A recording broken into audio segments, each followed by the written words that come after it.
Hi everyone, delonewolf here and welcome to a first look at Guild Wars 2. So I've been playing this game for a little bit, basically the Albion experience showed me that another MMO is very tricky to combine with EVE Online. And Albion is pretty hardcore, it's yet another sandbox.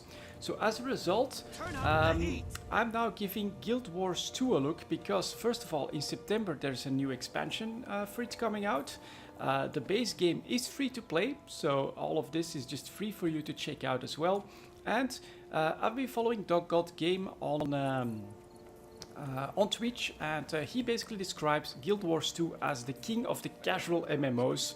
So this should be pretty good for what I want to do, which is to find another game that I can combine with EVE Online. And so far, I must say, the experience has been pretty smooth, pretty fun, but also decently relaxing. I don't feel pressured into getting to a certain tier all too quickly or anything like that, as a bear decides to attack me, so we're gonna quickly take care of him. In my fire spick, there we go, you can go down. Let's take care of this one as well, as we make our way down to the Battle of Fort Salma. Maybe we'll be too late, but we'll take a look. In the meantime, I want to share with you guys my first experiences in a Guild Wars 2. So far, what I've really enjoyed here is the way everything is presented. You can just explore around the map, which is absolutely huge. This is the entire world map. This is basically the part that I've explored, and that's gotten me up to level 24. And you just, you roam around and then you find these hearts which give you basically something to do within the region. And when you finish that, you get some rewards and some XP, which makes your leveling really pretty easy, especially because when you come to a zone that you're over leveled for, you're down leveled, but you still gain very good XP for everything that you do. So I'm definitely enjoying this experience so far. One thing that you may notice here, I'm playing this on the best performance graphical settings. This is something that I'm not exactly sure what it is just yet, but there must be a conflict between the game and my graphics drivers when I go for higher graphic settings, because it crashes my PC after a while. And so playing at this lowest setting is basically the way that I can keep playing the game. I don't mind, very easy performance like that. Everything is buttery smooth, and it hardly taxes my PC like that. So it's still alright. At some point I'll probably update my drivers or something, maybe with the expansion, but for now, just to check out the game, this is actually quite okay for me personally. So here are some other players. This is an MMO, of course. Ooh, as we actually get attacked by two bears. Alright, we get help, so it's alright. I think this is gonna be a necromancer if I look at everything that's roaming around him, and then has driven back most of the Centaur forces. Alright. A moment of calm has settled in the region. Okay. So let's quickly grab that loot, and then we'll head towards that empty heart here that basically gives you something to do as you explore more of the map. So let's get out there. Oops. Alright, next Centaur that actually tramples me as well. But he's burning up quite nicely, and so he goes down. No problemo. Yeah, this for me has been pretty fun. I don't know if it becomes more grindy later on in the game, but I don't think so, because at first I started out as an Azura Elementalist over here. Just did a little bit of exploring up to level 15, 16 around here, and then I somehow found myself on the other side of this massive mountain ridge, and I just started working for the plant people in their starting region, and I still made very good progress. So I basically think that you can definitely just do whatever you want, roam around, and have fun leveling up that way, any way you really want in this game. The higher level content is locked out though. That is going to be quite punishing if you try to do that. So clear, immature, toxic. Oh, alright, that's... Well, I think we can dive in and go up there, so let's give that a try. So we have to clear immature toxic stalks, dissipate clouds of deadly gas, recover the badges of fallen seraph, and defeat toxic alliance and centaurs. Alright, let's see here. So those are the small. There we go. A little bit of XP for discovering new places as well. That looks like an immature toxic stalk. Let's see if we can clear that out. And there we go. This is basically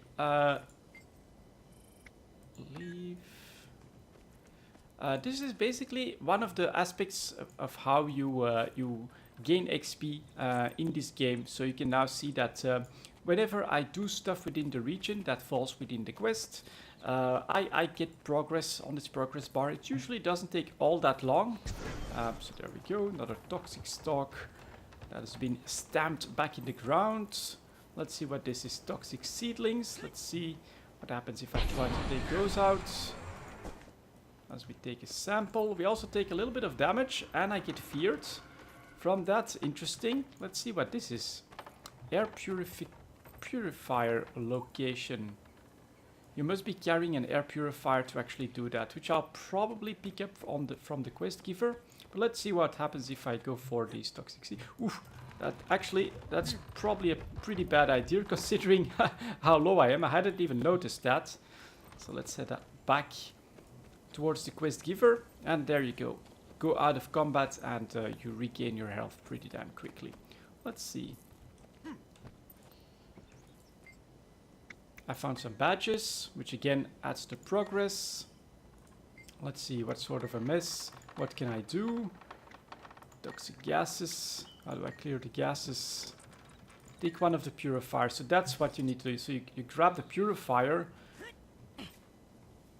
and then you just go towards that location, which we spotted before. And so it has lots of small tasks like this to do. Sometimes it's more combat oriented, sometimes like here it's more just clean up the mess. And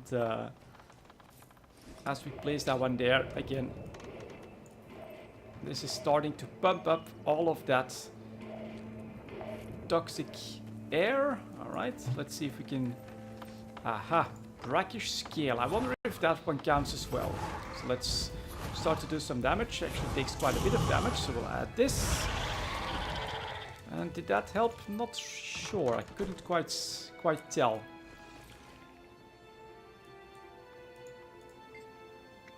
So that's another badge recovered, which we'll have to...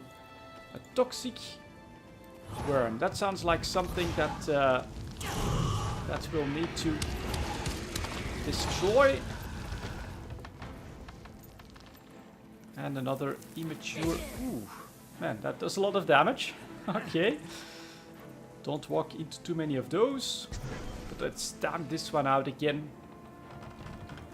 And almost halfway. Bandit Rifleman. Another toxic worm. Let's see if I can take care of that one quickly.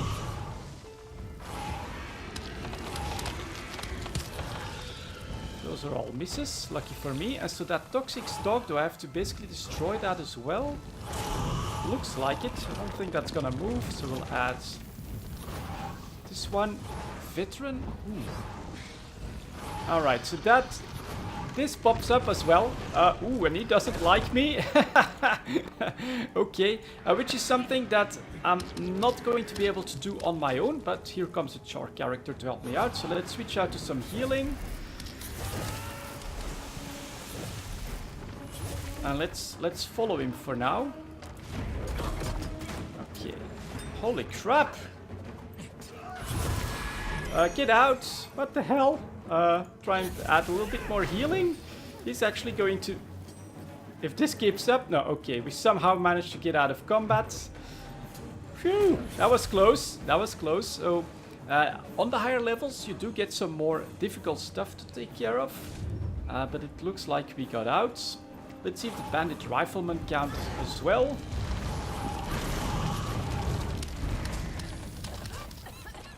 I think that was a little bit... breaks it. Must be repaired at all costs. So that's another event somewhere else. And then...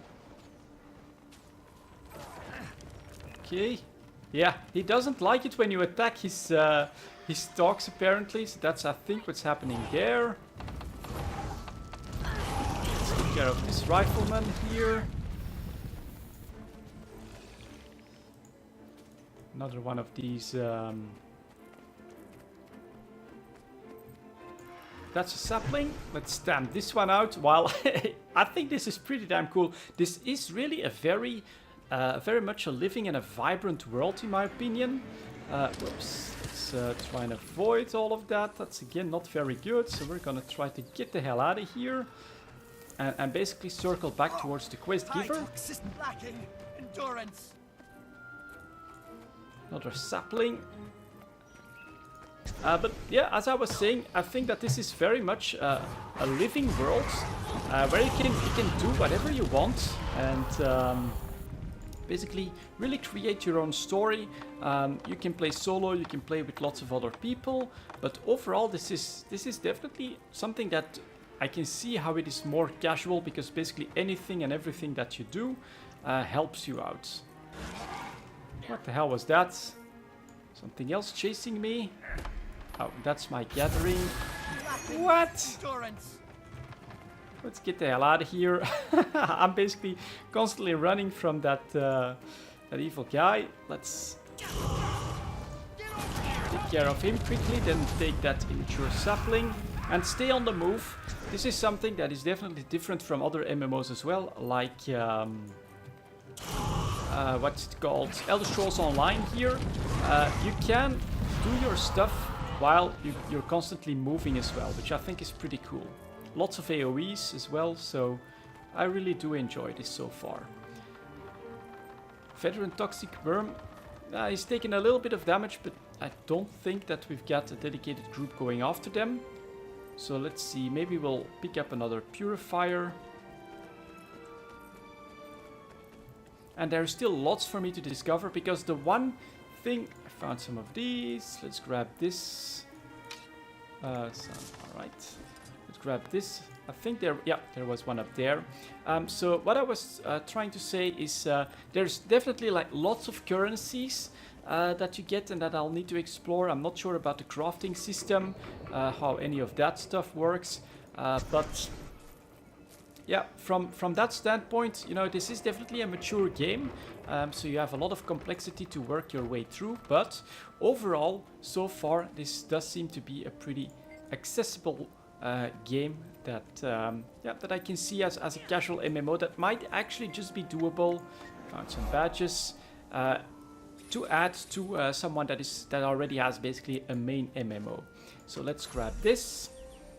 Here you can see this karma reward, and you've got gold, and you've got many others as well.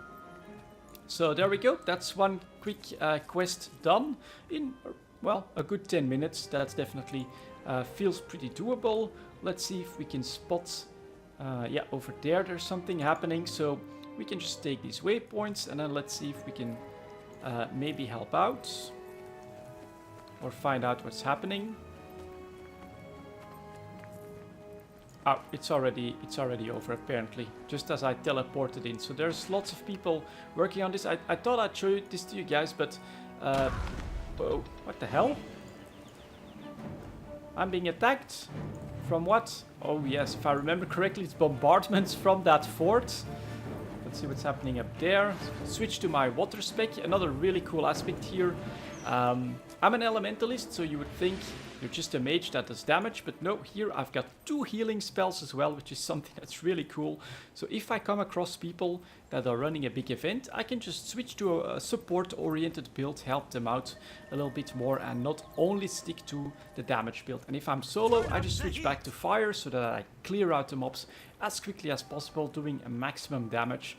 And yeah, it's definitely been a very enjoyable experience so far. Let's quickly follow that Mist Warden. He's level 34, quite a bit higher than me, although he's not going up there. There's a vista somewhere, so lots and lots of stuff to discover here in Guild Wars 2. Let's maybe try to pick up on an event if one pops up. Let's see. We'll just... There, that's what was happening. So we have a catapult there, that huge catapult that's actually firing at me as I stay in range of this fort. Yeah, pretty damn cool. Lots of huge banners. And you can imagine this is a huge world. Here we have Templar. Let's see how they like to burn up. Another Vista up there somewhere. As the catapults keep targeting me, you want to stay on the move. Alright, he's down as well. Let's see if I can just outrun these guys. I think that works out. He's coming after me, but I don't think he can catch me anymore. And here we are back in home base. There are events that happen here as well all over the place. But there you go, guys, as we rejoin some of the other troops here. This is going to be a first look at a Guild Wars 2. Basically, that's filling out these quests for these hearts is how you explore the world and how you get lots of XP and extra rewards as well from time to time. And then you have the extra events like that elite worm that you saw pop up there, or that veteran worm that you saw pop up there. And I think the higher level we go, the more of these events we'll see that are more and more group oriented, which I don't mind, because as I've said, you can just switch to a support spec and then be useful there as well. So I'm definitely having lots of fun here with Guild Wars 2 in a pretty casual way. That's gonna be the first look, guys. Thank you very much for watching, and I'll see you all next time.